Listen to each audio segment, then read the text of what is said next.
Hi, Sasha. Hey,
I just want to let you know that I put streaming on so that I wouldn't have to continue to let people in.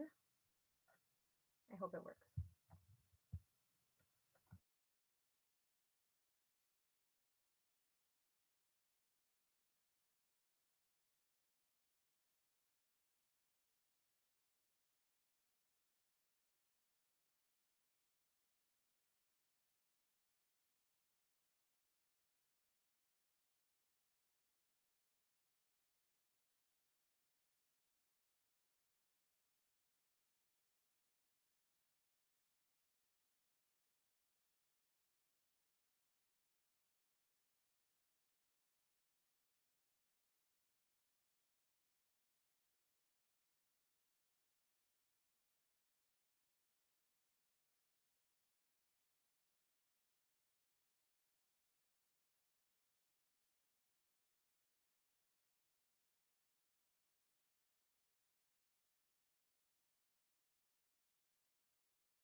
I'm just going to turn off streaming because it didn't work.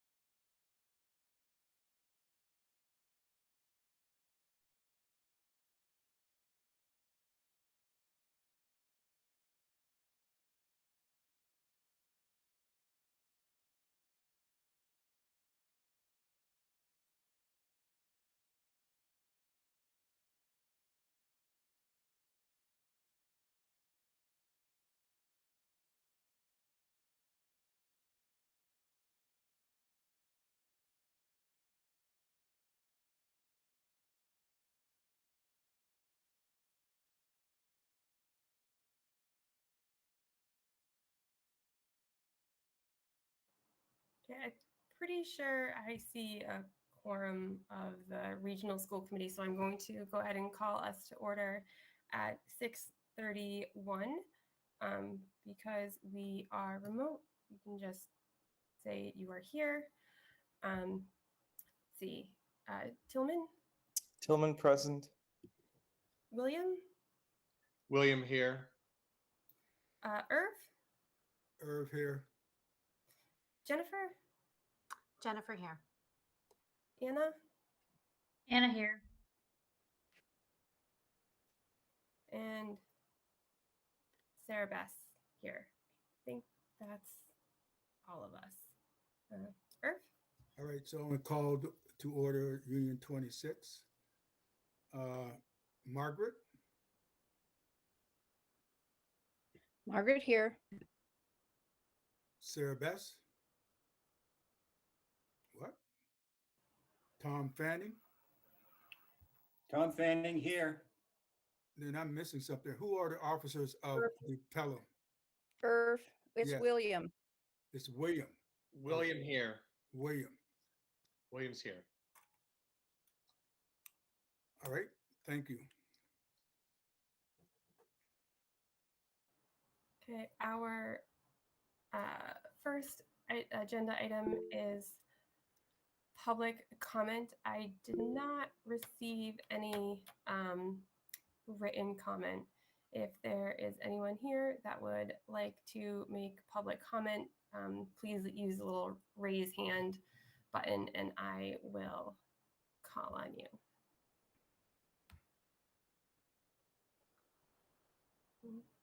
Madam Chair, I have my hand up. Yep, I see that. I am just pulling up the list of people who have hands up. Okay. Tom. I would just like to read a brief statement explaining why I'm not sitting tonight as a member of the Regional School Committee. May I do that?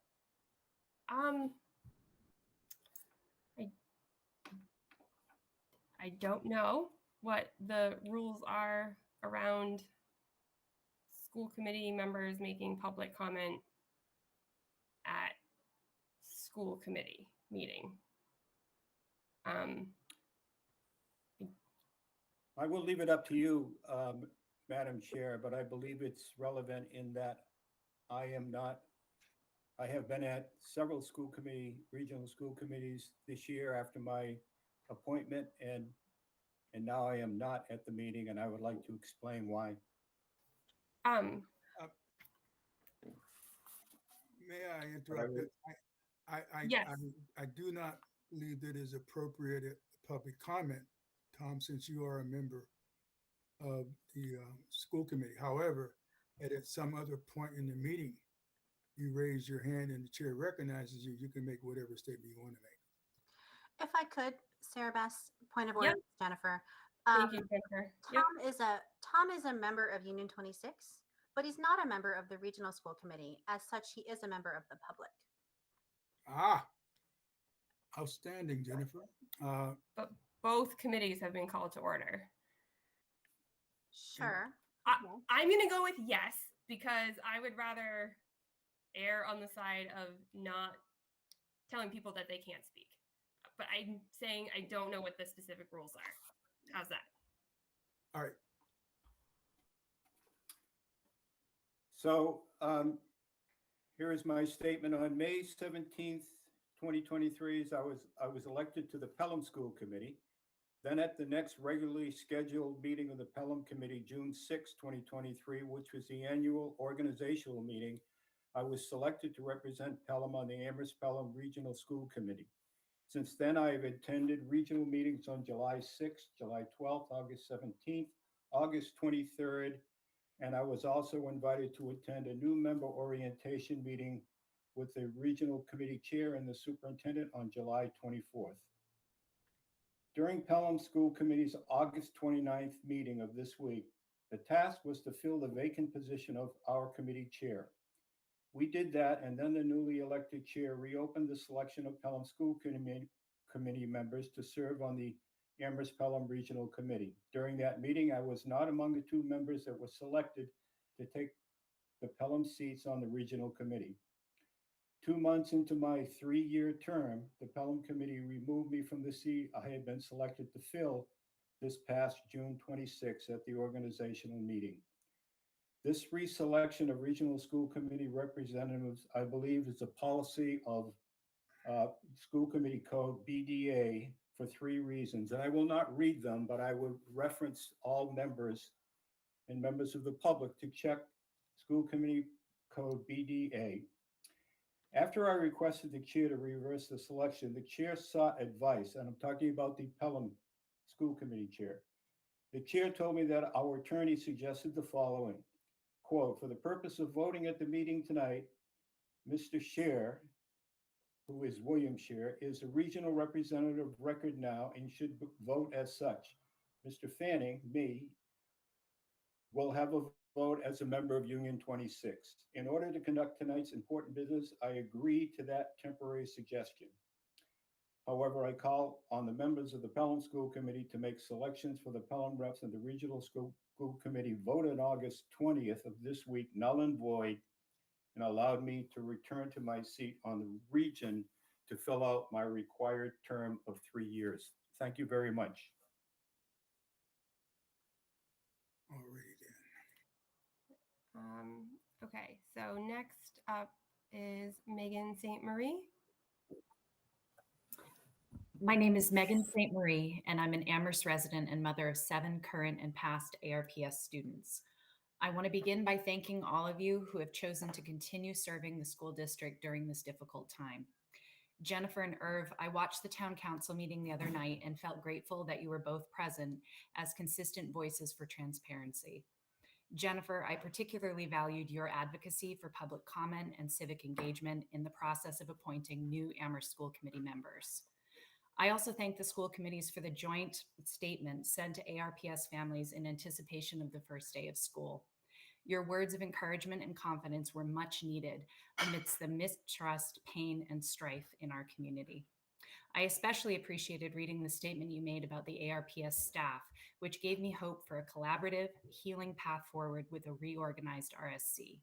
I quote, "The principals, administrators, office staff, educators, support staff, food service staff, maintenance staff, bus drivers, etc., are hard at work preparing to receive our students for the first week of school. These staff are the backbone of our schools, and they will continue as they always have, providing a rich, loving, caring, respectful, and welcoming school environment for all of our children." I believe the sincerity of those words. I also hold that all who believe the public statements from families directly impacted by the crisis at arms must agree that in the 22-23 school year, our district failed to provide that rich, loving, caring, respectful, and welcoming school environment for all of our children. I understand the assertion that the precise details of that failure will be documented in the forthcoming report from the Title IX investigation, but there remain many questions about the report itself. I asked some such questions at the August 23rd RSC meeting, and I haven't seen any information in the press or elsewhere to answer them. Left unanswered, these questions threaten to further erode faith in the RSC, and I therefore hope you can respond to them before the report is released. First, I know that tonight's agenda is focused on the crucial task of naming an interim superintendent. I assume that person will have some role in the review of the Title IX report, but I don't know for certain that this is true. Would you please clarify that point when you announce this person's appointment? Additionally, will you please publicly describe how the Title IX investigator was hired and by whom? And is it true that the investigation's cost will be close to $50,000? If not, what is the projected cost? Why was this cost assumed by the district instead of engaging in what I understand would have been a free, impartial process through the Department of Education?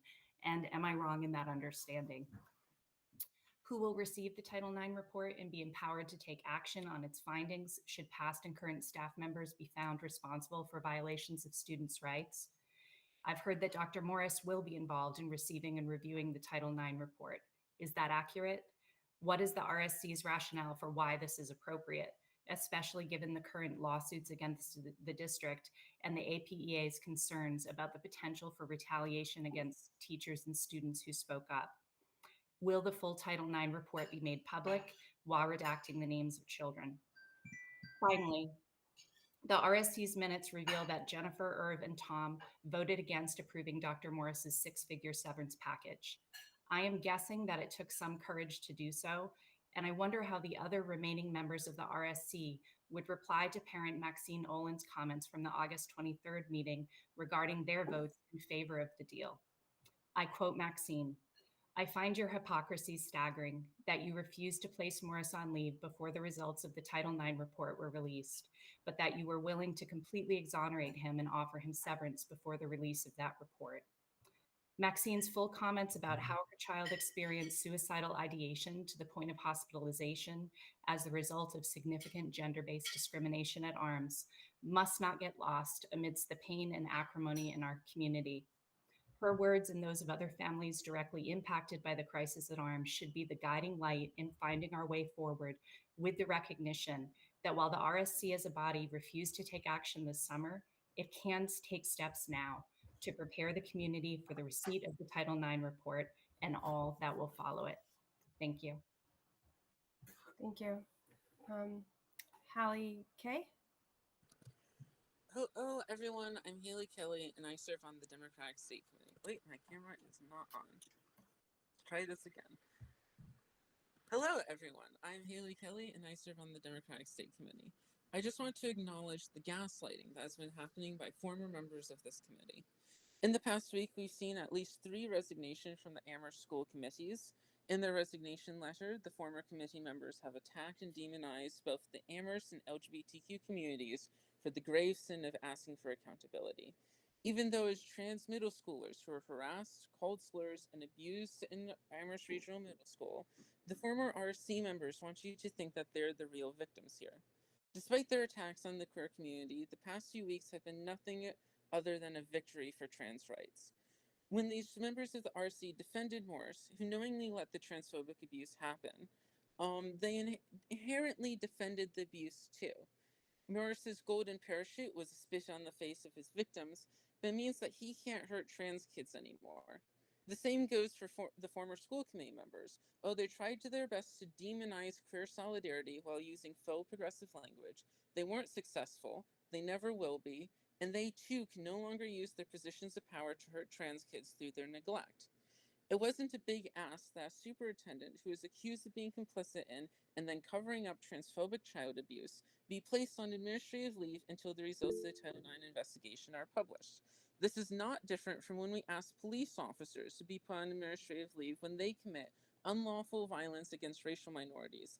The response we have seen from the former school committee members has also been the same as the inappropriate response we normally see from chiefs of police.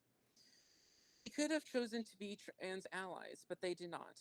People don't get to use our community to stroke their ego and call themselves an ally, and then get mad at us when we call them out for siding with transphobic abuse. I want to thank the members of the Amherst area community who helped make these victories possible by being true LGBTQ allies. I've seen a lot of protect trans kids signs and pins around town, but it's heartwarming to see those words turned into action. Being a trans ally means protecting trans children from abuse, even in our own communities and schools. While our school committee did not choose to be allies, I am thankful that the people of Amherst did. Thank you. Thank you. MJ Schwartz? Hi, I would like to echo some of Megan St. Marie's questions about the Title IX investigation and the results as to whether or not the public will have access to that information. And I just want to point out that we have been going around and around for months over issues of transparency, and it does not look good. It's not a good look for the district when information that could be shared with, of course, the appropriate redactions made for protection of minors is withheld. I also wanted to ask about the possibility of Michael Morris being in any way involved in receiving those results and deciding what to do when it was by far, out of everyone who was involved, he was at the top of the pyramid. to give the man who was at the top of the pyramid and who neglected his duties again and again, which we know now that, Maxine Oland has so bravely said, she'd been asking for months. And then, the way he was able to leave without any accountability. And the fact that so many school committee members left on his tail and then began a public, very, very orchestrated campaign against the public in the media thereafter, it really is questionable to me how he could, with all of that being known and knowing what kind of financial severance package he's walking away with, be allowed to have any impact on the decision making regarding children who were harmed on his watch. And I was just wanting to ask for clarification on that because I don't know for a fact that that's what's going to happen. It has been speculated. And so I would love some clarity rather than making assumptions. Thank you.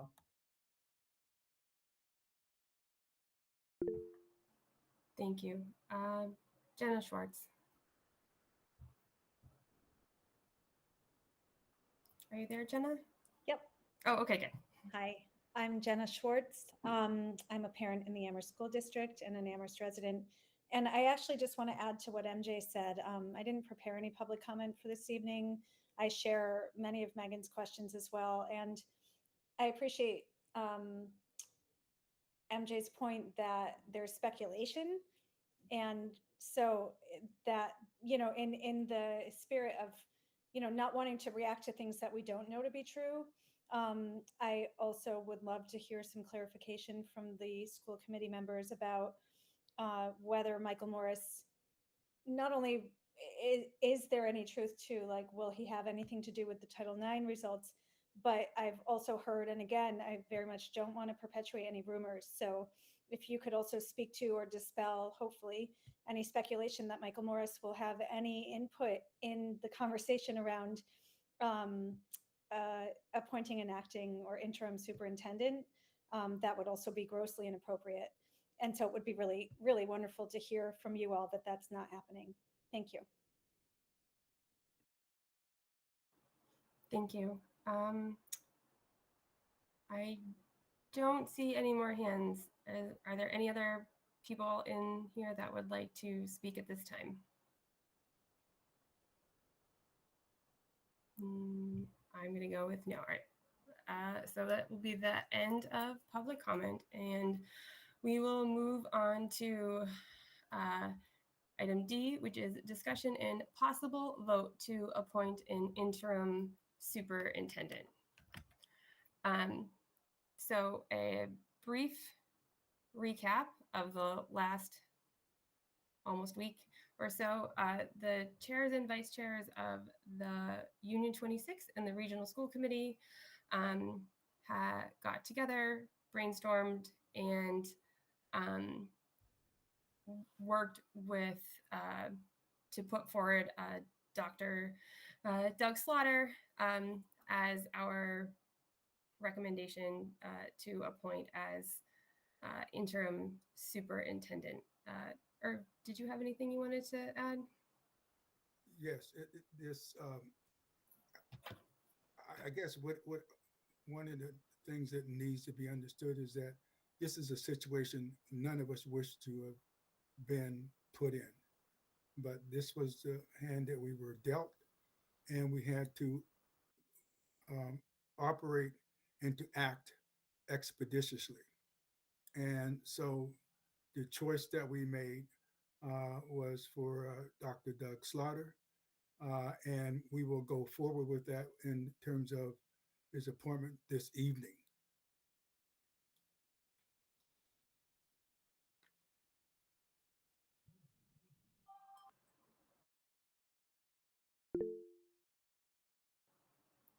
Tillman.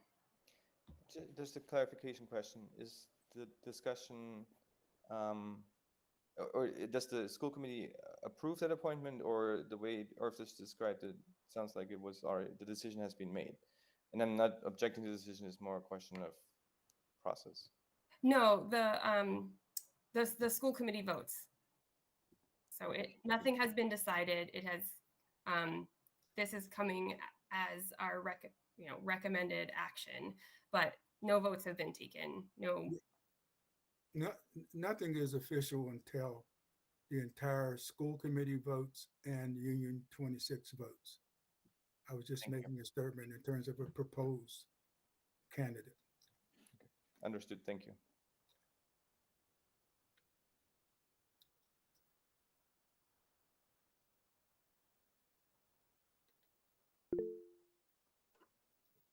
Jennifer. I just wanted to further share, if it's okay with you, Sarah Beth, that the chairs and vice chairs discussed the fact that we need an immediate superintendent since Mike Morris's last day with the district was today. And that we also need an interim superintendent to serve until a permanent superintendent can be searched and found and appointed and named. So, and we thought those could be the same person. They could both be Doug, or they could be different people depending on a variety of factors. We also discussed the fact that if it were going to be Doug for however long, his financial director responsibilities would need to be backfilled. And Sarah Beth, you talked with Doug about that, and I reached out to some of our resources that we have access to about backfilling that role. And there was mention of the Massachusetts Association of School Business Officers, which is a professional organization that Doug belongs to, which is a resource we can tap into to find someone part-time interim to fill in Doug's finance director responsibilities. So I'm grateful to Doug that he's willing to serve as the immediate interim, and that he is also willing to, my understanding is that he's willing to serve for the rest of the school year, so that because I think he will be a stabilizing impact on the, I know we're not voting yet, but he'll be a stabilizing impact on the district. I've also talked with a few office administrative staff who have said that Doug would do a good job with being a calm and even-keeled, I'm paraphrasing, presence in the administrative offices.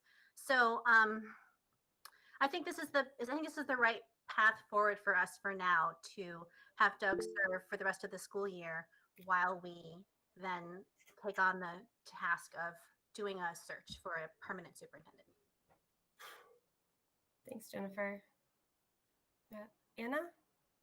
I just wanted to make a clarifying statement that no, Mike Morris had nothing to do with this selection. He will have nothing to do with the selection of the permanent superintendent when we do our full search. And this is strictly the school committee coming to this recommendation. Did you have something else you wanted to say, Anna, or just? I just wanted to clarify that. Oh no, because your hand went back up. Nope. Oh, I went down. Yeah. Thanks. Tillman. Yeah, I want to say that I'm delighted to hear that Doug is willing to be considered for as long as we need him. As I mentioned in the last meeting, I think it's important to have stability in the district, and so that's great to hear.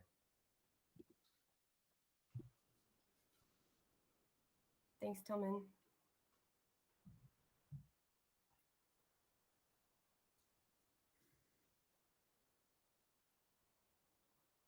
Was there any more discussion? Yep. William? Hi, yes. I was just curious, do we think as a group that this is best for stability to have him fill out the term until we find someone permanently? Or do we think it'd be best to try to find a permanent interim, like have Slaughter for the short term and then find someone for the longer term interim? Thank you. I'm going to let Irv answer that. Yeah, the short answer is that depends on how we vote tonight.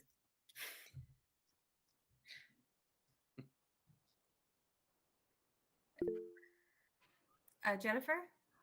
So I think, of course, it depends on it's dependent on our voting, but I think William's asking what we think is the best. Do we think this is the best solution? And I think for me, the answer is yes. I think this is the best solution. If for whatever reason, if Doug had said to us, yeah, I'll do it for a month or I'll do it for 2 months, but I don't want to do it for longer than that, then we would have been in the position where we would have needed to do a search for interim for the school year superintendent while we did a search for a permanent. But fortunately, my understanding is that Doug is willing to serve for the full year. We can discuss, and we still could appoint Doug only for a short period of time, and launch a search for an interim. But my opinion is that we want to focus our energies and our efforts on doing a search for a permanent. And if we had to do a search for an interim, it would involve posting for an interim, and it would involve a process which we would go through if we had to, and which we could still if the committees decide to do so. But I think our time and our energy and our efforts are best spent focusing our search energy on searching for a permanent. Two things. I think that, the agenda items that we're referencing, we have not come to yet. We have not brought that onto the table in terms of our main agenda item. So discussing what we might do or should do, etc., before we even bring the agenda item on, to me is not a good use of time. The other thing is that I think I want to make a statement to all school committee members that we have to be careful as to how we approach the school staff and current administration in terms of asking questions of them. At some point, we must revert back to the policy manual that tells us how we are to interact with school staff and administration. And I would like to refer everyone to that because it's very clear as to what our demeanor should be and how we should go about interacting with school staff and administration.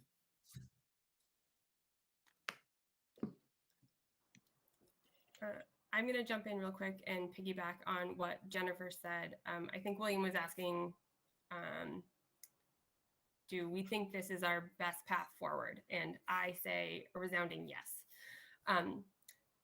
I also agree with what Jennifer said that because we have been able to find someone that was willing to be our immediate interim and follow through to the end of the school year, that allows us to use our time and energy to focus on a wide search and being very clear about the superintendent we're looking for as a permanent superintendent to start July 1, which from my understanding is how the superintendency cycle works. So if we were looking for that now, we would be looking off cycle, which would greatly reduce the number of people in the pool that we could be looking through.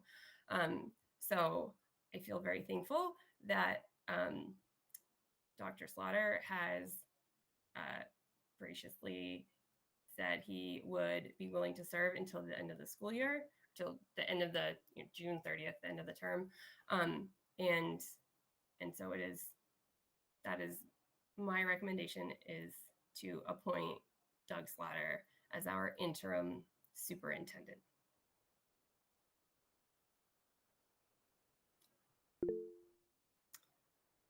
Tom.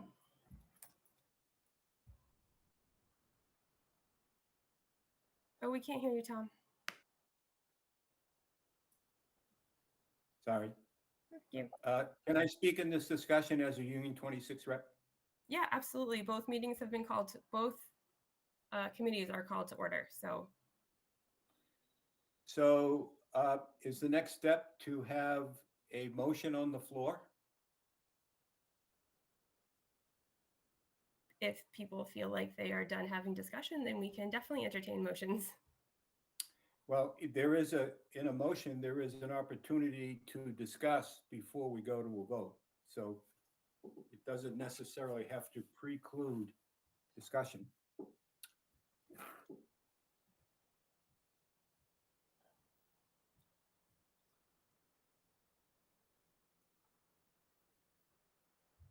A motion may be made at any point in time in a meeting. And in terms of what you just said, Tom.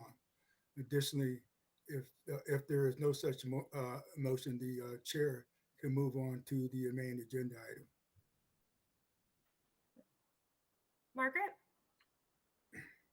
Um, I, I will make a motion. And hopefully then we can go on with discussion. I think that's the main agenda item. So I'm going to make a motion that we appoint Doug Slaughter to the interim superintendent position. Stay in place until July 1st or until we have, well, I will say until July 1st of 2024.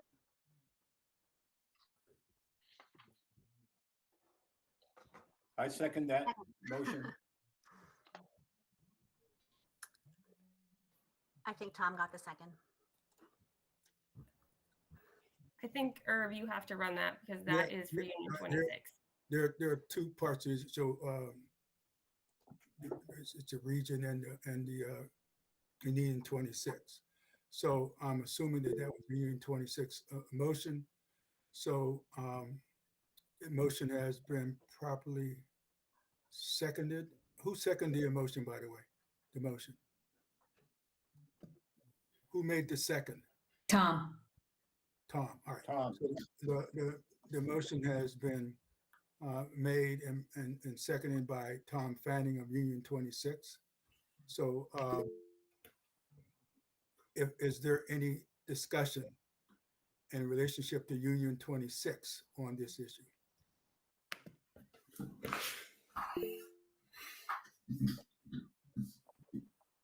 All right, I see no Union 26. Tillman and Tom. All right, so I say have Tom Fanning. I don't see Tom's hand. All right, I do see Tom's Fanning's hands up. And I do not see Williams up, and I do not see Margaret's up. So Tom, go ahead. I would just like to say that when Doug Slaughter was acting or interim previously, I asked him to meet me at Pelham School to go over some issues, and he did that very promptly, very open-mindedly. He listened to everything I said, and I felt very good about that. So I think Doug would be a good choice. Point of order, Irv. It's Jennifer. Jennifer, actually, you are not 26. I realize that. I'm calling a point of order. But you can't call point of order for Union 26 when you're not a member of Union 26. I realize that, but may I say my statement, please? No, Jennifer, what I you're have a asking, process question about our meeting. Sarah Bess, I have a point of order. but Jennifer, here we are, and Union 26 has been called to order. Union 26 is in the midst of a vote on a motion that's on the floor. And what is happening is an outside member of Union 26 is calling a point of order. Well, the fact is, this is a joint meeting, and both the Union 26 and the region are going to have to approve the same motion. Yeah, but you can so do if you that. vote on this motion, But Jennifer, you can do that when you are within the region. And then what if the region and Union 26 approve different motions? Then we will have to resolve that when we come to it. So hold on, Irv. A point of order is just a clarification about something. So it's not voting or changing. It is a question about the way something is happening. But Sarah Bess, I really, really, really, really understand that. And what I want you to understand is that it is as if some outside person outside of Union 26 decides that they want to make a point of order. That is the issue. All right. And so therefore, I tell you what, and this is not appropriate in terms of Jennifer's point of order, but in order for us to move on, I'm going to allow it. But it is definitely not something that is kosher. What's that? I would like to know what will happen if Union 26 motion is slightly different from the regional school committee's motion. Perfectly good question. And my thought is, if it's slightly different, and i.e. is slightly different, and it is in terms of Union 26 motion, i.e.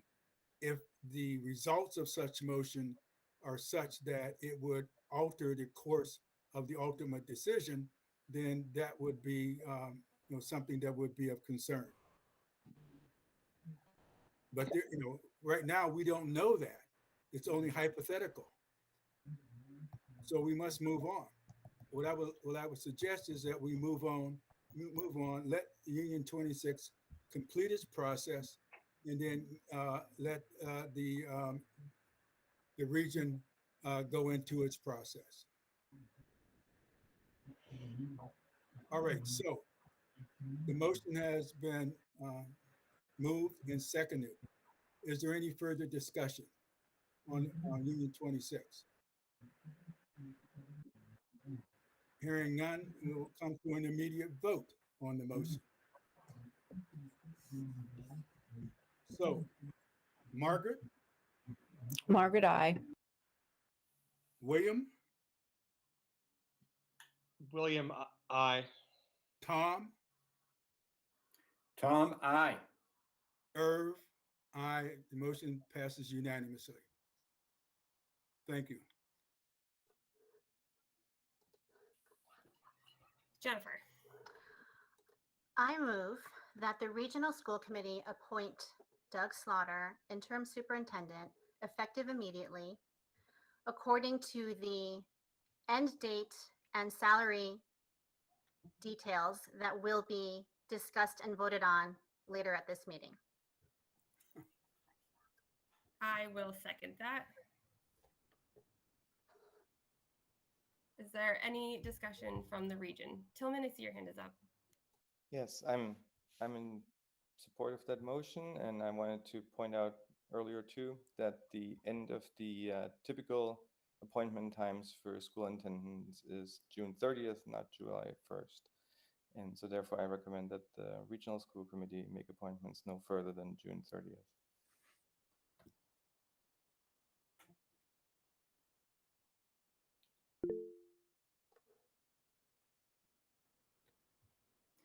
Jennifer. So my understanding is that we have a second possible motion on the agenda, which is to hammer out the details of Doug's contract, which would include things like his end date. So so that's why I'm saying I don't think it matters, right? I don't think this motion needs to include the end date, but I think it is important that this motion include the start date. Thank you. Okay. Is there any other discussion from the region? Okay, we will move to our vote. Jennifer. Jennifer, I. Anna. Anna, I. Tillman. Tillman, I. Irv. Irv, aye. William. William, I. And Sarah Beth, aye. It is unanimous. Jennifer. Thank you. If I could, I just wanted to say a word of thank you to the Pelham School Committee and the Pelham School Committee members. As you all probably know, we're in a little bit of a pickle in Amherst, given our 3 resignations from the Amherst School Committee, and I know you had 1 resignation from the Pelham School Committee. As a result, we don't have a quorum of members on the Amherst School Committee to fill Amherst's 3 seats on Union 26. So I want to thank the Pelham School Committee for stepping up and being sure that your 3 seats on Union 26 were filled, because if you hadn't, then we would really be in a bind. So thank you, Pelham folks. Thanks, Jennifer. Okay, so now the next item on our agenda is to have an executive session, and it says the Regional School Committee will now, as open meeting law MGLC 30A section 22A, to conduct strategy sessions in preparation for contract negotiation with non-union personnel for the interim superintendent position to open session.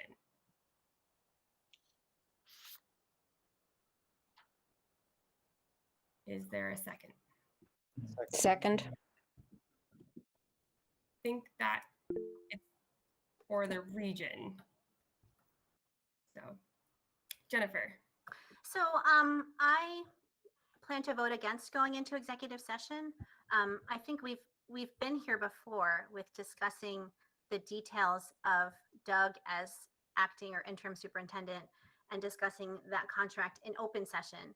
We've been here before and we did it and we survived and it was fine. So I'm going to err on the side of transparency and say that I don't think I do not support going into executive session to discuss the details of the interim superintendent's contract. Irv.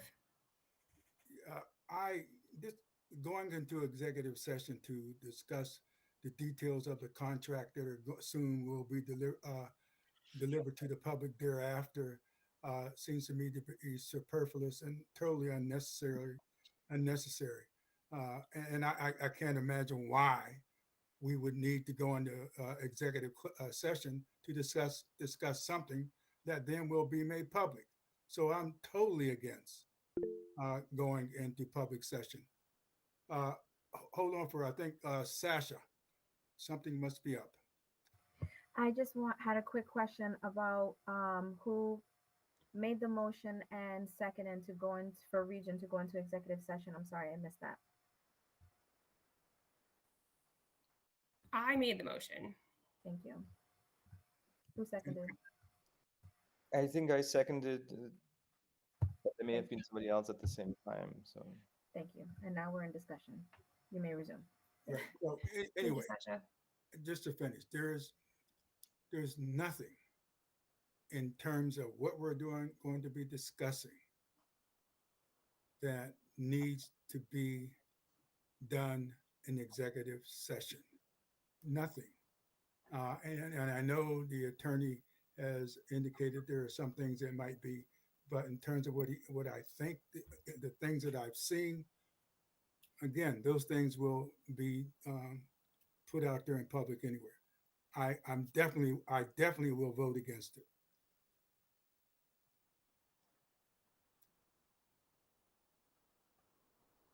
Any other discussion from the region?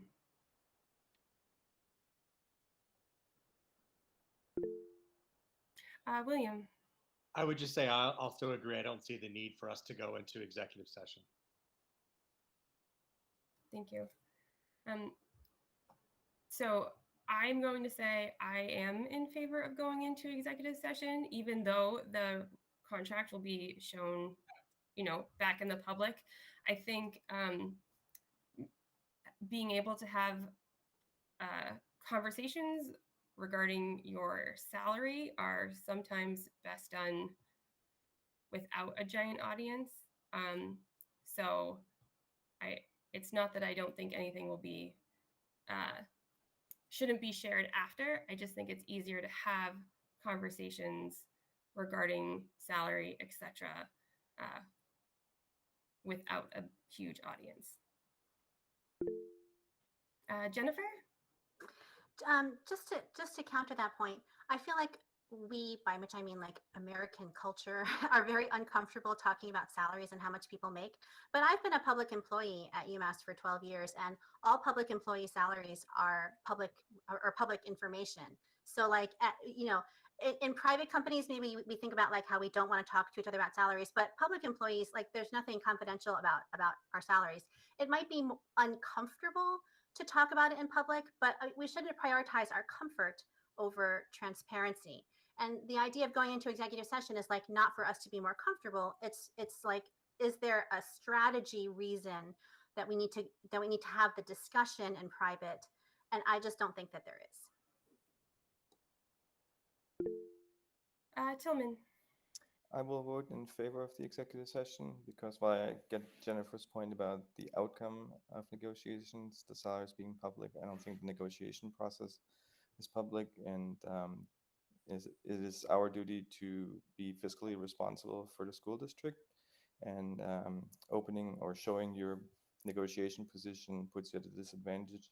And so therefore, I believe we could be in a situation where we might have to make less fiscally sound decisions because of the public nature of the conversation. Thank you, Timmy. Anna? Oh, we can't hear you, Anna. You're still muted. So we're sorry.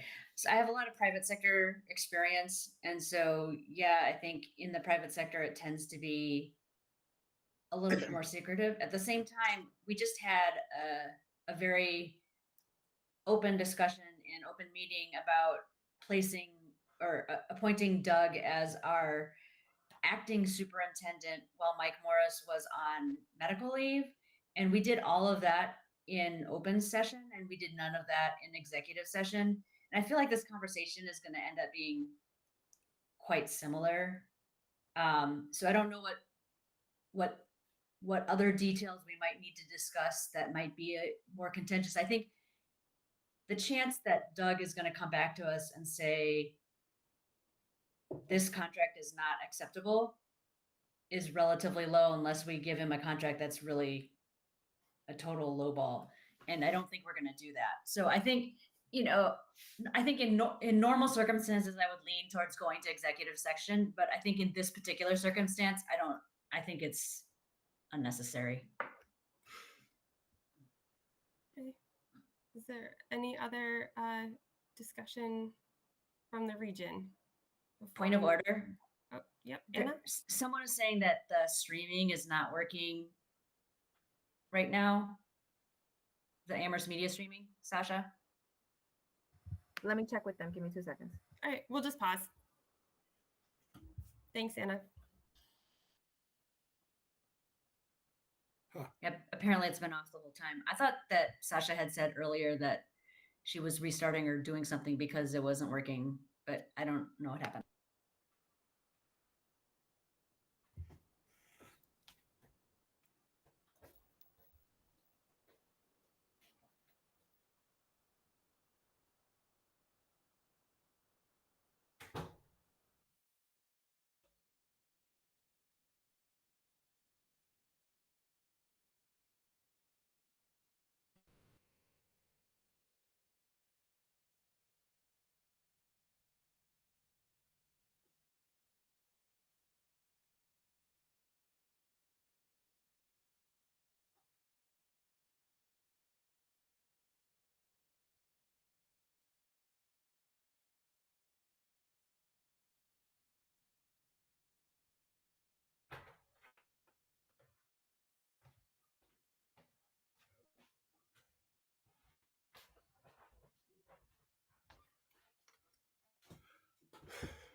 So I want to note that I just checked the YouTube broadcast and I seem to be seeing us. I'm not sure if the audio works. I couldn't check that.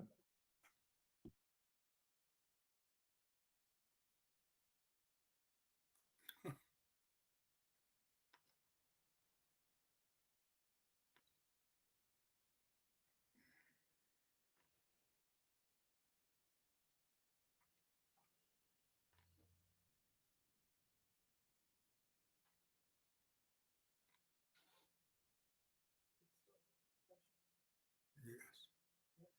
Mm-hmm.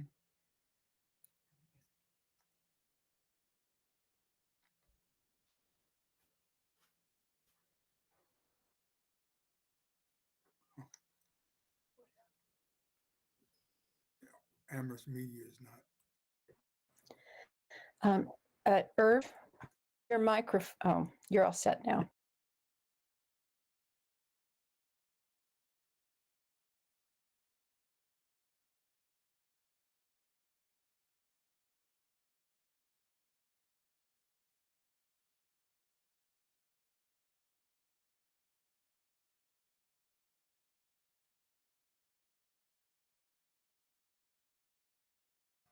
Okay, so a couple things. One, I started the live stream excuse me, I started the live stream link to try to get people to be able to come onto the meeting without needing me to keep approving them so I can take my minutes. That didn't work out because I kept having to keep letting them in. So I turned off the streaming, but that wasn't recording. However, I do have a link to the YouTube channel that's still going live. So I'm going to copy that link and put it into the chat if that would be okay. Yes. Should I also share it anywhere else? Do you want me to share it anywhere else? Is it the same link that is on Board Docs? No, the link on Board Docs is to here Here? using Google. The thing I would use here is YouTube for Amherst Media to see the streaming. So I'm going to share it in the chat. And then I'm just going to quickly add it to the district calendar just in case. Perfect. Thank you, Sasha.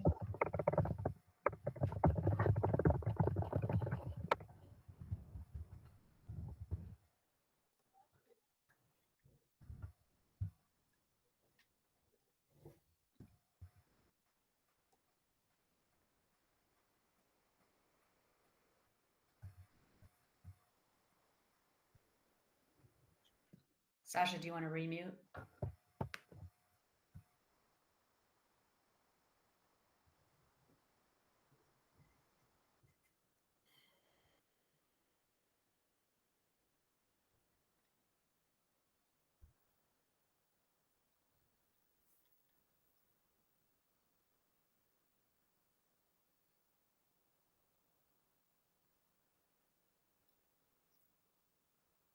All right. Sarah Bess. All set, Sasha? Okay. So if there is no more discussion at the region, we can take our vote regarding moving into executive session. Anna. Anna votes nay. Tillman. Tillman, aye. Irv. Irv, no. William. William, no. Jennifer. Jennifer, no. And Sarah Bess, yes. Which 1, 2, 3, 2 yeses, 4 noes, and 0 abstentions. So we will remain in open session.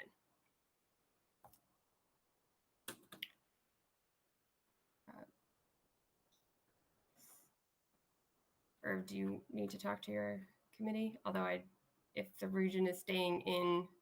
Yes, just as a matter of formality, the question is, should Union 26 go into executive session? I think you have to read the very specific language and make the motion. Do not have that specific language.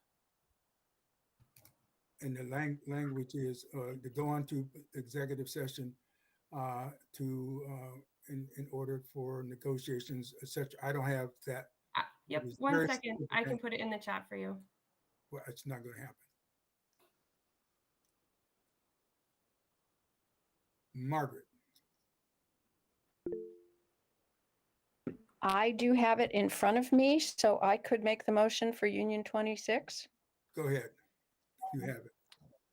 Union 26 will now consider entering executive session in accordance with the open meeting law, MGL C30A, Section 22A, to conduct strategy sessions in preparation for contract negotiations with non-union personnel for the interim superintendent position, with the intention of returning to open session.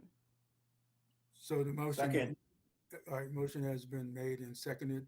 Is there any further discussion? Sasha. Who was the second? I'm sorry. Second was who? Tom. Tom? Tom made the second? All right. So Is there any further discussion? Hearing none, we'll move to immediate vote. Tom? Tom, you're muted. Tom votes no. William? No. William votes no. Margaret? No. Irv? No. It's unanimous. We voted not to go into executive session. Back to you, Sarah Beth. Okay. So on Board Docs, you can see we have posted a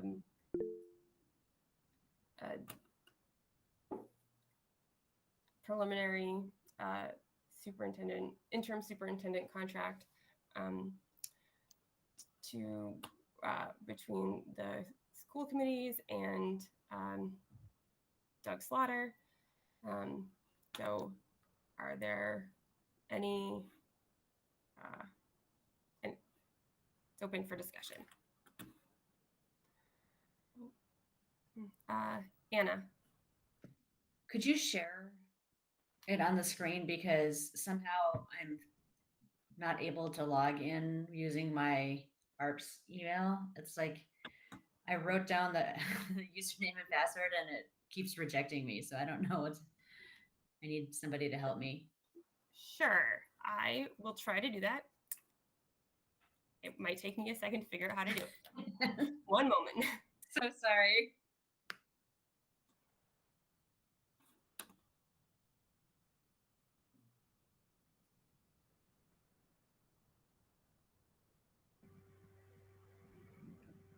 I can share it if you'd like, Sarah Beth.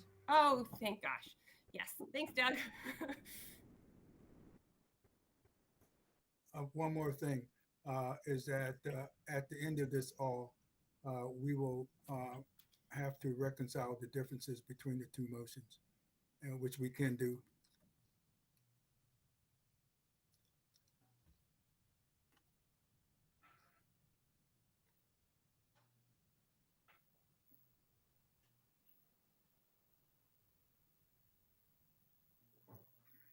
Okay.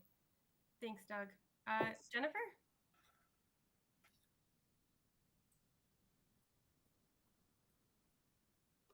Okay, so I appreciate that Doug's willing to share the document, and I have some suggested changes and questions about the document. That being said, like, it might make sense for us to edit it on the fly, and it would be weird to have Doug do that. Or maybe we don't want to edit it on the fly, but if we want to leave here with a completed contract, or maybe, I don't know, like it. Yeah. I don't know. I mean, it's a PDF, so it would have to be converted. I don't know if that's something we want to entertain doing right now.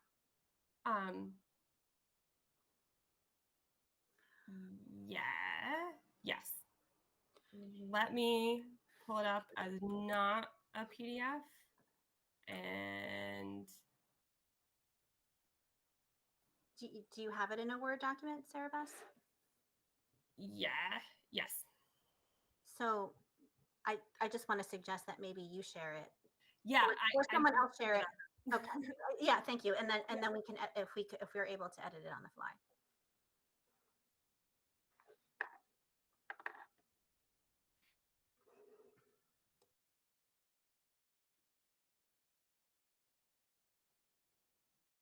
I think it's the up arrow that says present now. Yep. I just had to pull it up and get it all sorted over here. I apologize.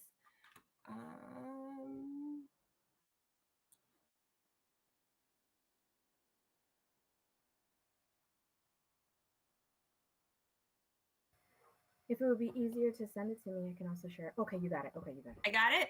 Whew, great success. Okay. All right. Edit away. Irv, can you run this part of the meeting so I can edit? Yeah.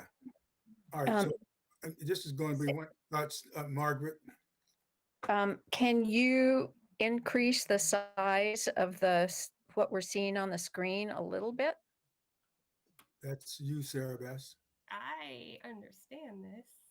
And the other thing is you'll have to remove the document since you're in control of it. Is that better? That's better. Okay. It is. Thank you. Okay. And maybe can do a little bit more. I got it. All right. How's that? All right. Let's just start at the top. I think Jennifer was Jennifer. ready with her edits. Yeah. First. So I have a few suggested edits, and then I want to talk about compensation. So first, I assume that this contract was maybe a template that possibly Mark Terry provided, and it uses them pronouns. And unless Doug uses they them pronouns, perhaps we could just replace them with he throughout, just to make it clear that we're talking about Doug and one person. So for example, in the second paragraph, voted to appoint him as interim superintendent.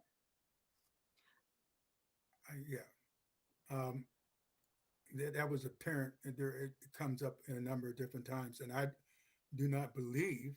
And Doug, if you're there, do you mind if we just use Dr. Slaughter or Doug? Well, I mean, otherwise, in other words, what I'm saying to Doug is this something that is of concern to him? Otherwise, we just go and use Dr. Slaughter. I don't have a preference. Yes, I generally use the he, him pronouns, but you can use my name as well. I didn't see it as a disconcerting or problematic thing to have it with the they, them pronouns either. So it's fine to make the change. Right. So we can move on. My inclination would be to leave them as they, them, and leave them neutral. Okay. However, I think given that this is a contract where Dr. Slaughter is the one being named, I think Dr. Slaughter gets to choose the pronouns. He just did. Okay, so my next comment is on item number 2. I just to be super clear, on the third line, will be considered to be on an unpaid leave of absence from their position as finance director. Yeah. That could be made, it just makes it clearer. It says he's going to be on a leave of absence. So if you want to make it clearer by adding unpaid, I see no objection to that. Great. From item number 5, 5A, and this might be terminology, but this agreement will terminate upon the appointment of a permanent superintendent. Like, I just wanted to suggest we change it to the start date of the appointed permanent superintendent. I don't know if like appointment means like the new person's appointed as of their start date, or if like we're appointing them and they have a different start date, just to make it clear that when and if we choose a permanent, that Doug would continue until that person's start date. So we'll terminate upon the start date of the permanent superintendent. If that's something that you really are invested in, Jennifer, I see no difference, but if you're invested in it, why not? Great, thanks, Irv. So the start date of, maybe strike the appointment?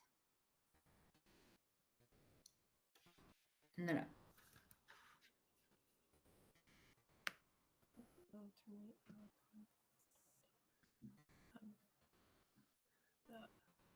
I think we just want to strike of. The start date of the appointment? Appointed. Well, appointed, there you go.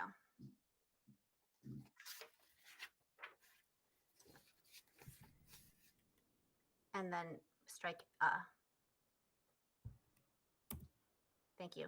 And then my last thing is this is maybe silly, but in the previous superintendent's contract under section 5, or under the section on termination, it said the agreement the, the agreement shall terminate upon his death. It seems silly, but it is in the current superintendent's or in the previous superintendent's contract. It seems silly to add, but like there must be a reason it's in the current one. So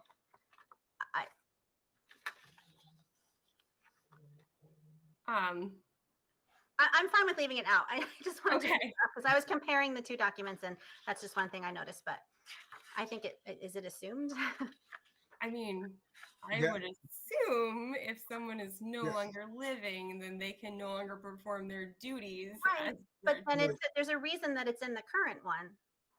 Yes, I mean, it is not something that we need to spend a hell of a lot more time on. All right then. Just just go with what it is. All right, William. I was just curious where this document came from and who created it. That was all. Just wanted to have a backstory on that. The backstory is it was created by by and large and approved by our attorney, Tillman. On the first page, the date at which the unpaid leave starts is August 31st. I wonder if that should be September 1 to avoid that there's a 1-day hole in the payroll. September 1, right? Because that's when the other appointment starts. So at the end of this, as of September 1st, because he's still, Yes. the appointment is still today, right? But the unpaid leave starts tomorrow?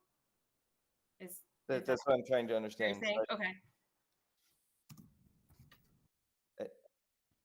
I feel that if you say that somebody is appointed as of, then to me that sounds like their role starts on that day, not when the agreement was reached. Is that what you're looking for? I'm just asking for clarification on the third line. It says August 31, 2023. All right. So are you asking? I know you're asking for clarification. However, are you saying that it should be, or you're saying you're just asking for clarification? I'm asking why the date on the third line of this point is August 31 and not September 1. All right. Actually, you're if we were well, go ahead, Sarah Besson, now. Because as of this meeting, right, this is assuming this is all finalized today. So as of today, Doug would be appointed as interim superintendent today. His start date would be tomorrow, which was my understanding of it.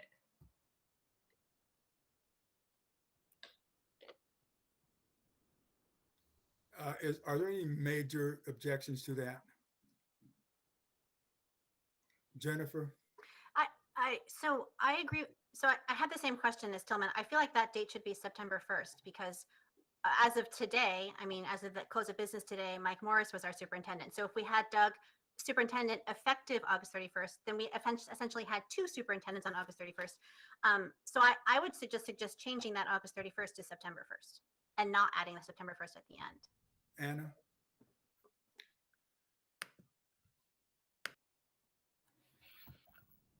Anna? I was going to say the same thing. All right, Tom? Did I hear that this contract document was available on board docs? Excuse me, yes, it is, but we're dealing with this issue of this item. Is there a comment you want to make on this item? I don't see it on board docs, Irv. Again. Tom, are you logged in? Logged into board docs? That's the first question. Second question, Tom, do you see this document as it's presented on the screen? I do. All right. Is there a comment you wish to make on the item that's being discussed? No, this is going beautifully, Irv. Keep up the good work. Thank you. All right. So, Sarah Beth, I am assuming that you're hearing what I'm hearing, that it should be the 1st rather than the 31st. It's already in there. All right, thank you. All right, moving on.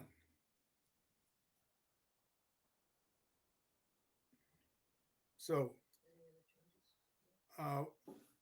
before we come back to item number 4, are there any other items within this document that people want to discuss, make changes on, etc.? Can you scroll up a little bit? Other way. Yep. Down. I mean.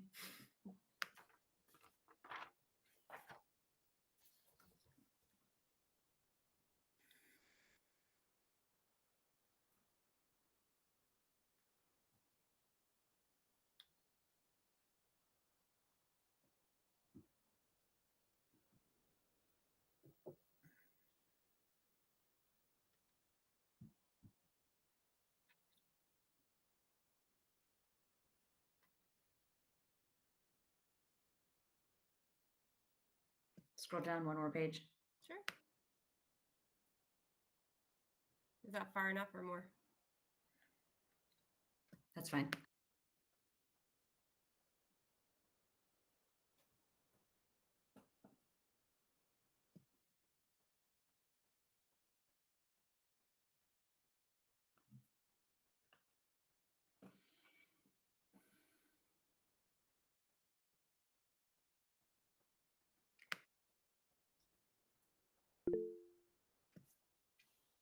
Anna, So I have a question about the speaking and consulting engagements. what item is that? I think it's what stop. 8. 8. Yes, other activities. I feel like this is what got Doreen Cunningham in trouble a little bit, and I'm just wondering.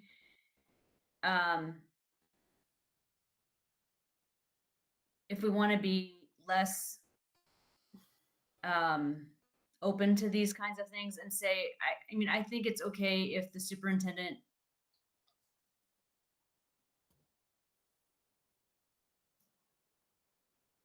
does speaking, writing, lecturing, and consulting related to being a superintendent, but I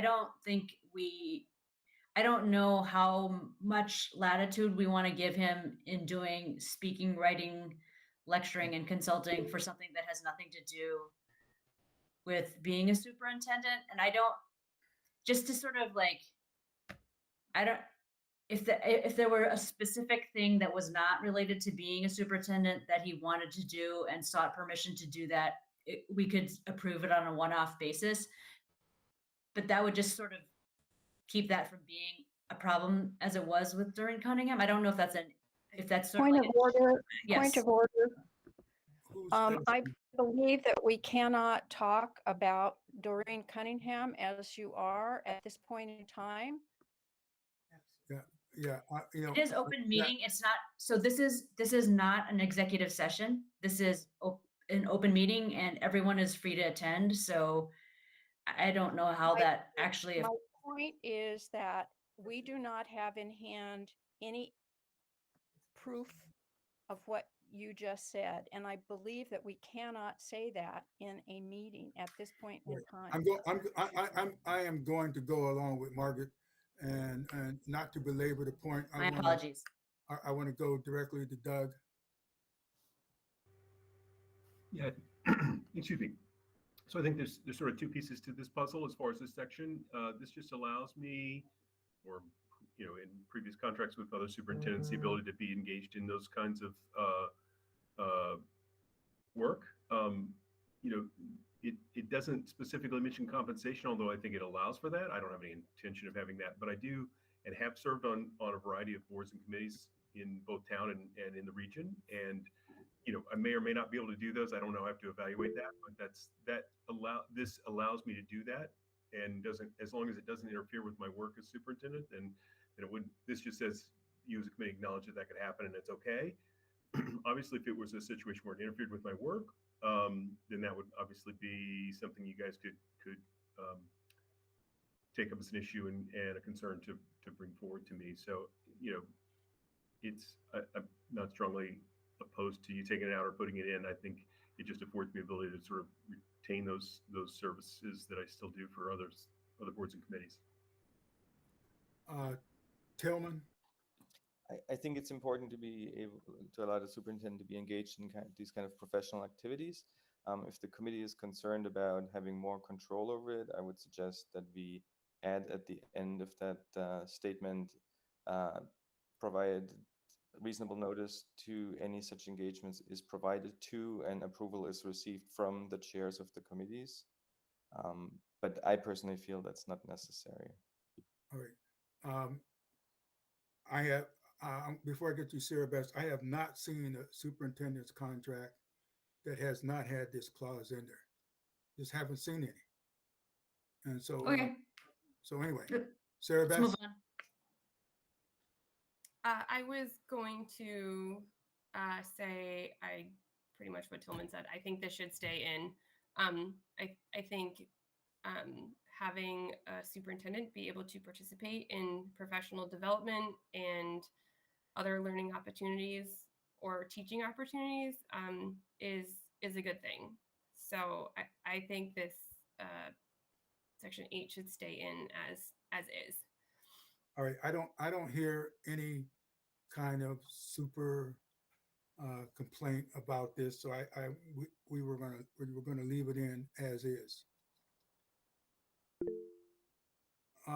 William.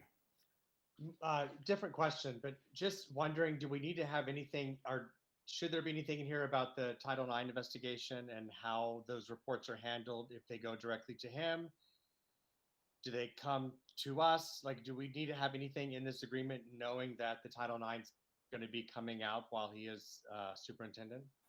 That would be outside the purview of this particular contract. The process, procedures in relationship to handling of Title IX is something that is part of the rules, regulations, whatever, of Title IX, and we will abide by those.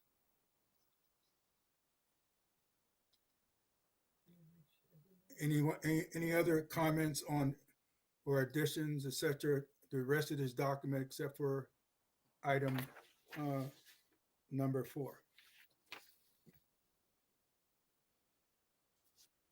All right, hearing none, let's move on and go to item number 4, compensation. Jennifer. So this section has Doug making an annualized salary of $173,611.10, which is pretty close to what Mike made / makes in his most recent year. And so earlier this summer when we appointed Doug acting, and we agreed on paying him an extra $3,000 a month, which annualizes to an extra $36,000 a year.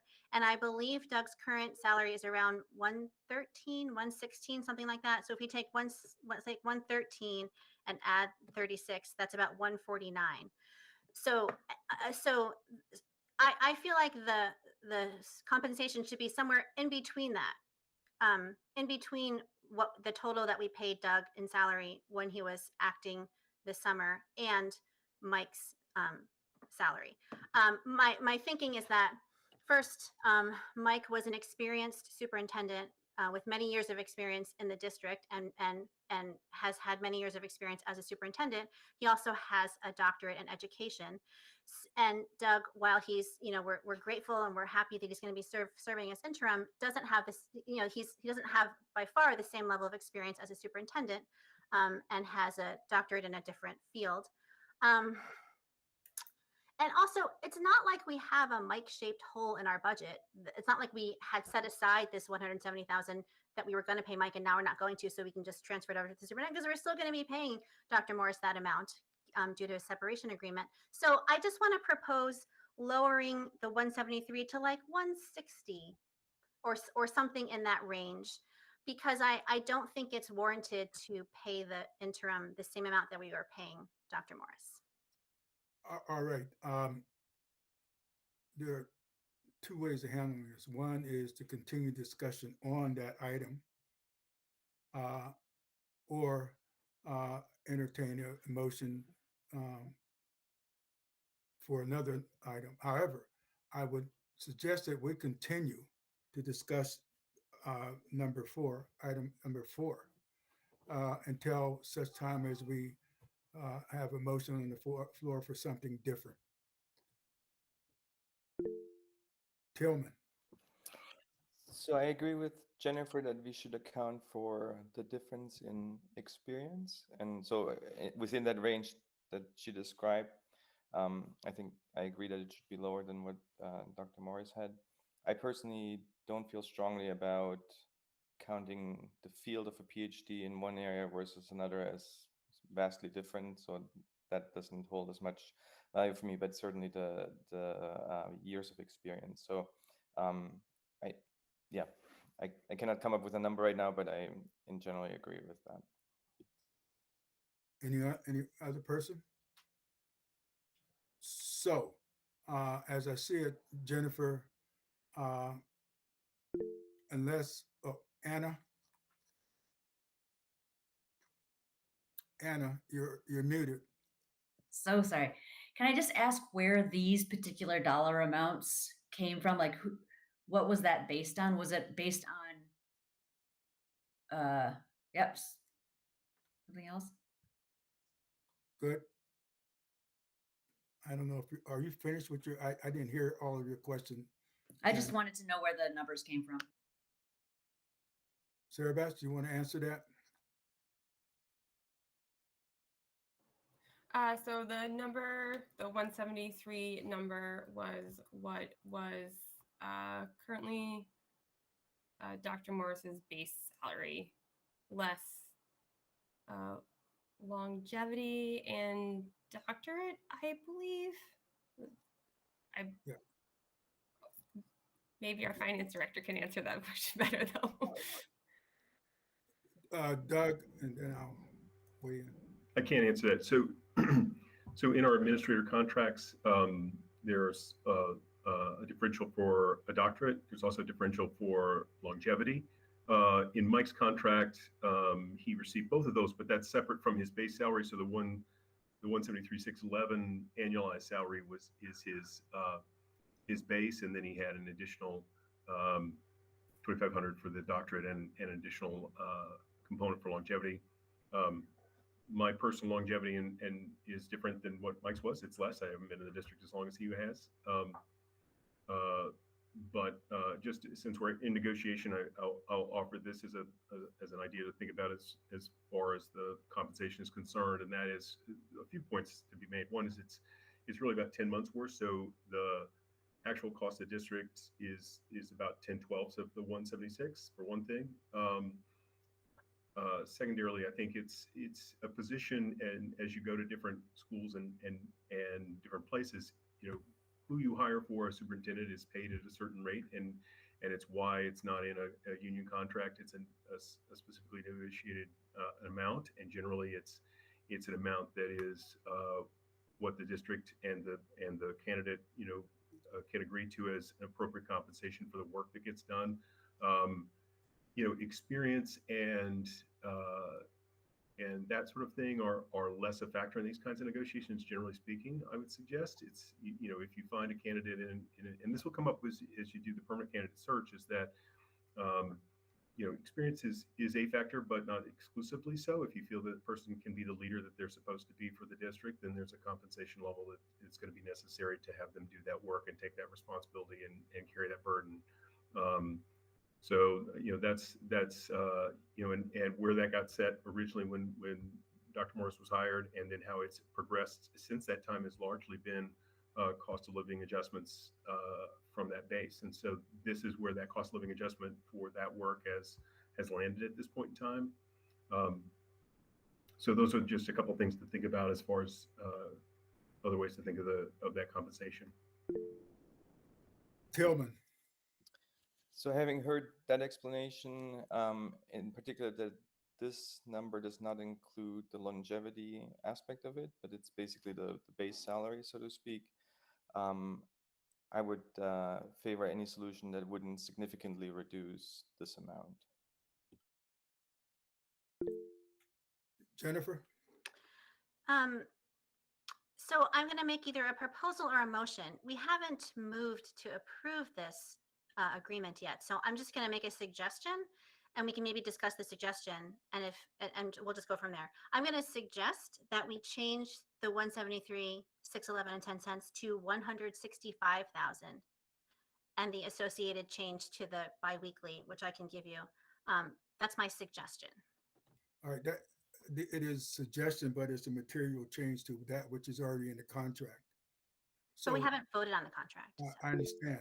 So either it's a motion to do something with that particular number different than what is in there, or it just remains as suggestions and we just move on with other conversations. I'm making a suggestion. All right, thank you. Tillman. I hear your suggestion, and I would say 170 is also a nice round number, so I'd like that number. Yeah, that's it. End of suggestion. Thank you, Tillman. Sarah Bess. I think I land somewhere closer to the 170 for Tillman. We have a really tricky district situation with our 3 separate districts, and we ask a lot of our superintendent. And part of what we ask of our superintendent is management of the budget, and Doug comes with a lot of experience around that. So I'm going to suggest the 170. The 170,000? Yes. $170,000, and that's different from the one we have right now. All right, so Sarah Bess is suggesting that the number be changed to $170,000 even. Now, is there any, Anna, I see your hand. I make a motion to change the amount in the contract to 170,000 annualized, and then the corresponding amount be adjusted for the biweekly. Second. So it's been moved and second to change the amount to $170,000. Is there any discussion? William. I guess I don't know if this was an appropriate time or not, but is there a way that we can reflect as he leaves the other position? Do we have any concept of that cost that it's going to incur in us to fill that position? Or is that a totally different process? It's definitely, it's something that's something we will have to work on, but it's not a part of this particular process. That's it's not even part of it would be part of the superintendent's. Right. Correct, not ours. Anyone else? So Sarah Bess, you want to go up? Jennifer? Oh, I think Sarah Bess had her hand up. I think we actually have, I'm going to ask a question, I guess.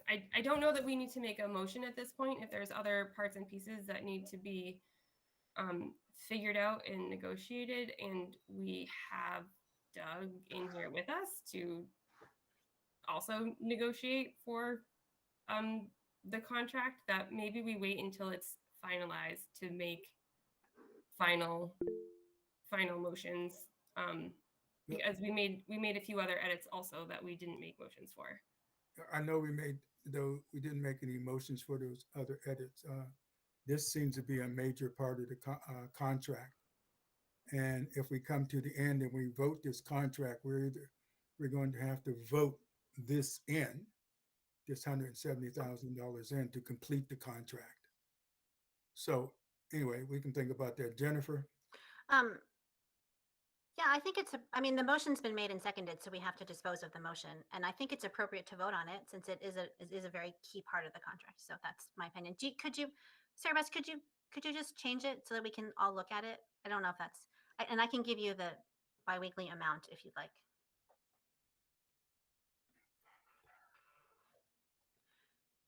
It is $6,538.46.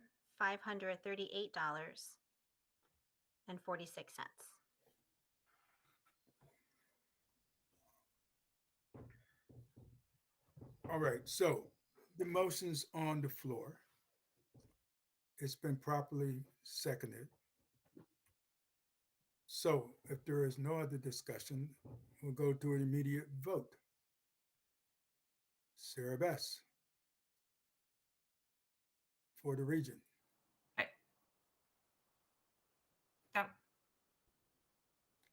It's a region motion. Okay.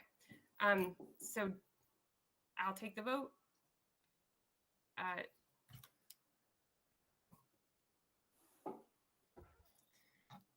Anna. Anna, aye. Tillman. Tillman, aye. William. William, I. Jennifer. Jennifer, I.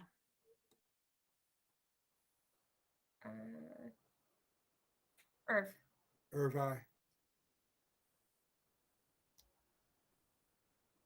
And Sarah Bass, aye. So Margaret? the motion passes 6-0. Before we go any further, can you complete the editing of the amounts before we do anything else? Yes. 500.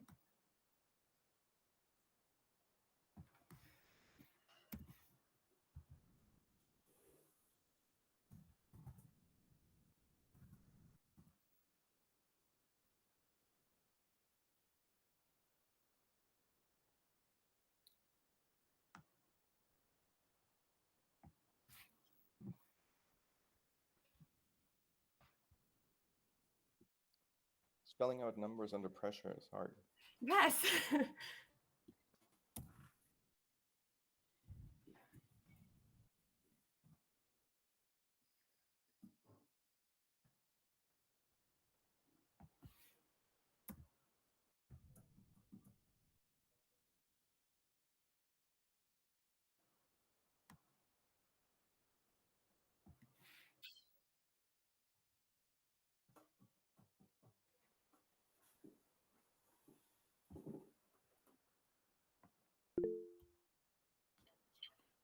Sasha, this is obviously important. Oh, well, okay. I do have to log off, but I can find the recording and I can take the rest of the minutes, or someone else can resume from this point on. But I just wanted to clarify that before I disappear. All right. We can have a volunteer take the minutes from this point on, or we can rely upon the recording so that Sasha can take the minutes from the recording. Margaret? I would recommend that we have Sasha do it from the recording. I think for a person participating in the meeting, it's difficult to keep track of what's being discussed and writing things down. Anyone else has any strong feelings on it? All right, Sasha, you just do it from the recording. Thank you very much. Since I'm the owner of the meeting, I'm going to leave this running and come back to it at another time, so to make sure that you guys can keep going. And I'll periodically check if I can to make sure people are admitted, because there's still people asking to come on. Oh, could you make someone else the meeting host? Is that a thing? Sure. Who wants it? Either Sarah, do it as Sarah Bess. On it.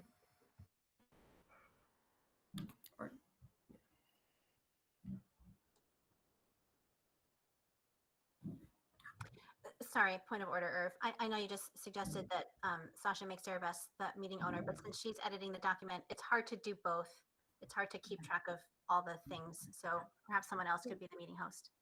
Let me ask the question. Sarah Bess, is that an issue for you? No, I think Jennifer is making a very wise suggestion. Do you think, Doug, you wouldn't mind letting people in and out of the meeting. Would that be all right? Yeah, I'm perfectly fine with that. If Sasha wants Okay. to give me the honor. Thank you.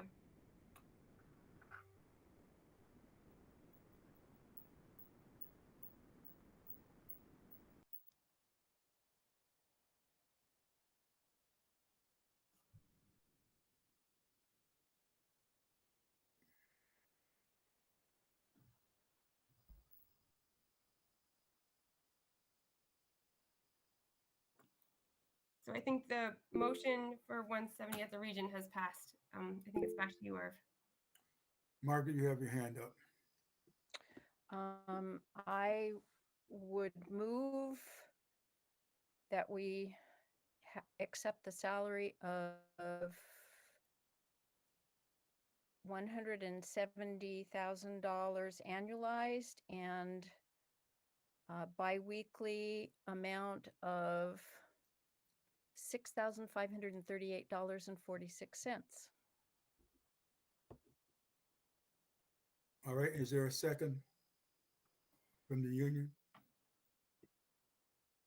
I second that, So William. it's been seconded by it's William. Why did you come in through as Tom? William seconded. Is there any discussion?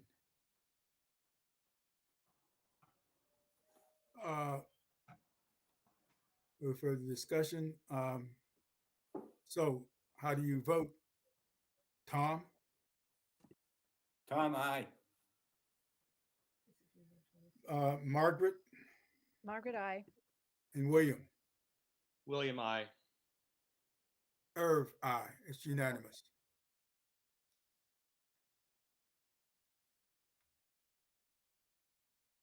All right. I think it's back to you, Sarah Bess.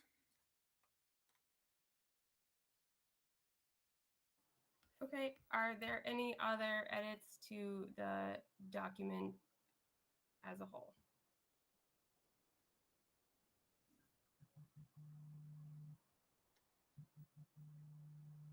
No further. Oh, Tillman? Is it a good time to make a motion? I think it would be a great time to make a motion. I move that the regional school committee accept the contract as shown with a provision that the chairs may make minor editorial edits for cleanliness. Jennifer, second. Thank you, Jennifer. Now we will go around and vote. Anna? Or, Yeah. sorry, open for discussion. I apologize. Any discussion? And I guess we'll move to our vote. I apologize. My dog and cat are wrestling behind me. I will go to 1 second.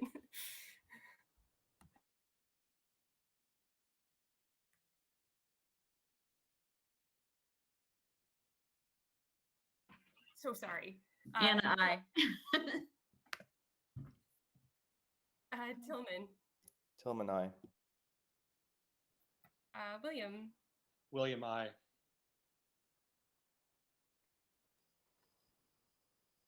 Jennifer. Jennifer, I. Irv. Irv, aye. And Sarah Bess, aye. Passes unanimously. Back to you, Irv. Union 26.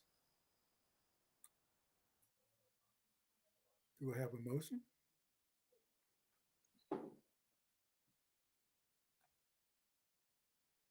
Tom? If you want a motion, I will make the motion, but Margaret made the previous motion. Maybe Margaret should do it. Margaret?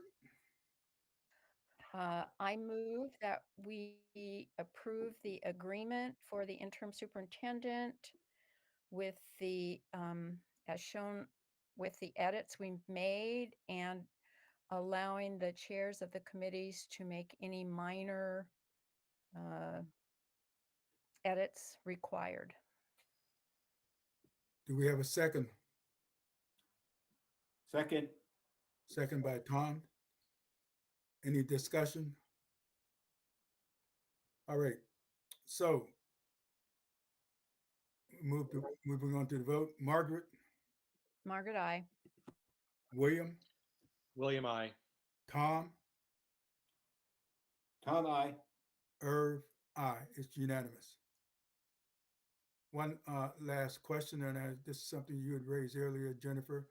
Does because I'm not sure, since we're both union and the region have approved this contract as written, it seems to me we do not need to go back and resolve any of those other issues related to motions previously.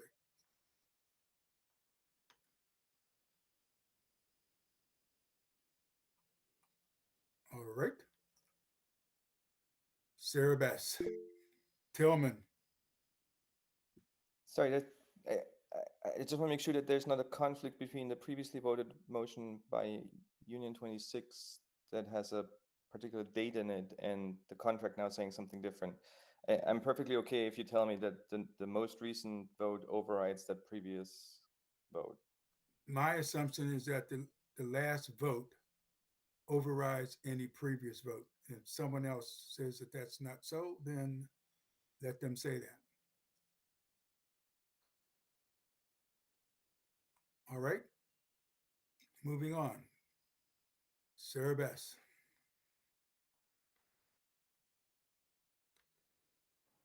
Okay, I'm going to stop sharing this. Are we all set? Okay. So I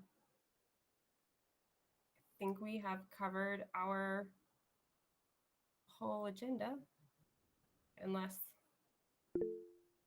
Tillman. Do you want to give an opportunity to Dr. Slaughter to make a comment? Yes. Or is it, no? Thank you. So I'll just say that I'm appreciative of your trusting me with the responsibility of this for the for the coming year, and that I'll work diligently to try to do the best job I can, and to support the kids as best we can, keep the focus on kids throughout the year, and leverage the incredible staff we have to do best by the kids and support them in their educational pursuits at Amherst schools and Pelham schools and the regional school district. So I appreciate your time and effort on this, and I thank you for your work on this, and look forward to trying to work with you guys and make this year a great year for everybody. Thank you. Thanks, Doug. Looking forward to working together too. Thank you, Doug, for taking on this. And I also want to thank the Union 26 and also the region for participating in this evening. And as we go forward, this is not going to be easy as we go forward. And I'm sure that there will be people who will look at us in terms of making errors as to form and process. However, we will go on. It is our responsibility. And so I really, really appreciate, again, you, Doug, and I appreciate Union 26 and the region school committee members. And I thank you very much.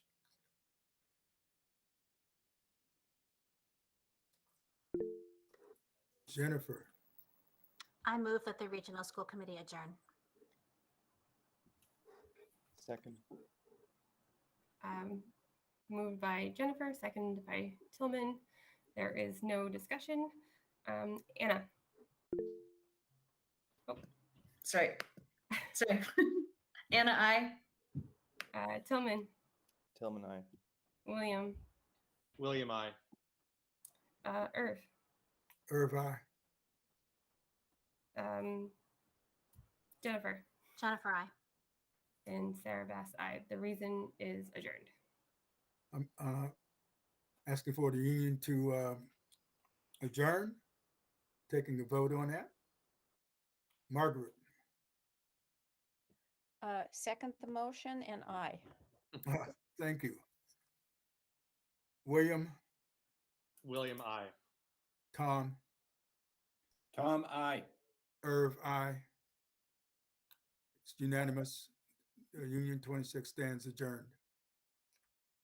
Thank you very much for everyone. Have a good evening.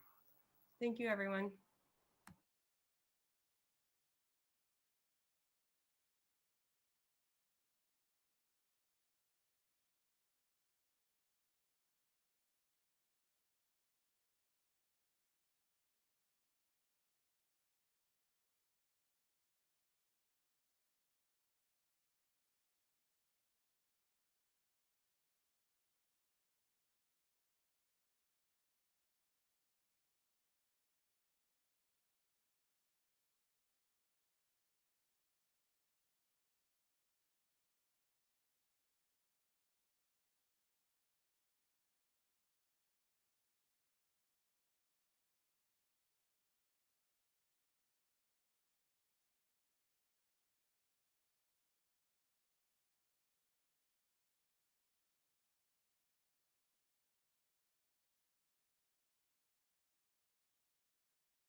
Before I hop off the meeting or the meeting ends, I just want to point out that I put my email in the chat. So if any of y'all want to connect with a Democratic State Committee member over what's happening, I am reachable there. So thank you all for coming along to this wonderful school committee, and I hope to see you all next time.